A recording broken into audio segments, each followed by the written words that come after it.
In this video, we're going to talk about one-sided limits. Do you like my question mark? One-sided limits? All right, so limit notation should be pretty new right now. Okay, so the idea of a limit is that we are walking on a function. So this is the function or curve we are walking on. So our road, if you will. And this is where we are walking. Okay. Now this is the limit as x approaches a, so it's at a. What we want to talk about are one-sided limits, where you have either a little minus sign right there, or you can also have a little plus sign.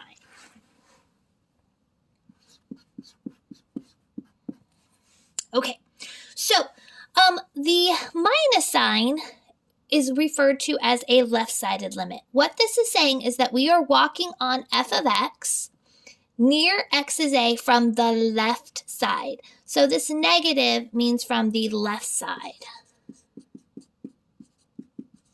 Okay. How do I remember? Well, and I'm assuming this is how mathematicians came up with this notation, is negatives are to the left of 0, right? If you think of a number line, so let me just draw a number line.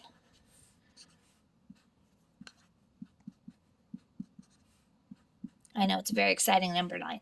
So negatives are to the left. So when you have a negative symbol, it's saying that you're walking in from the left, okay? Versus if I have a positive symbol, this is saying that we are doing a right-sided limit. Meaning I'm walking in from the positive direction. Now we don't have to be walking at 0, by the way. So a could be any number. A could be positive or negative, but it's just saying that we're coming in from the left side, coming in from the right side. Okay. Now, where some students get really confused is that sometimes limits do not exist, right? The famous D and E. It turns out that one-sided limits always exist. Okay. What happens, as I erase this for a second, is that basically what's going to happen is we are going to walk on our function either from the right or the left.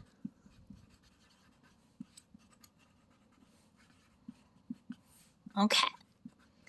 All we have to tell it is what y value are we going to?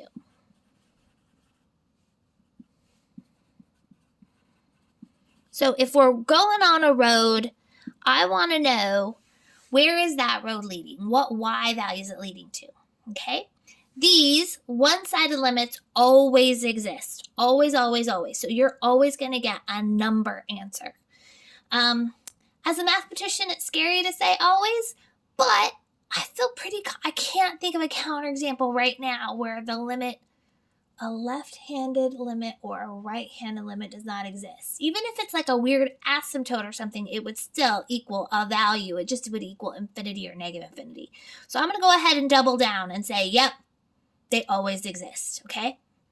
All right, so what I'm going to do is in this next video, we're going to practice one-sided limits with our weird piecewise function. So here in just a second, we're going to do actual evaluating of one-sided limits.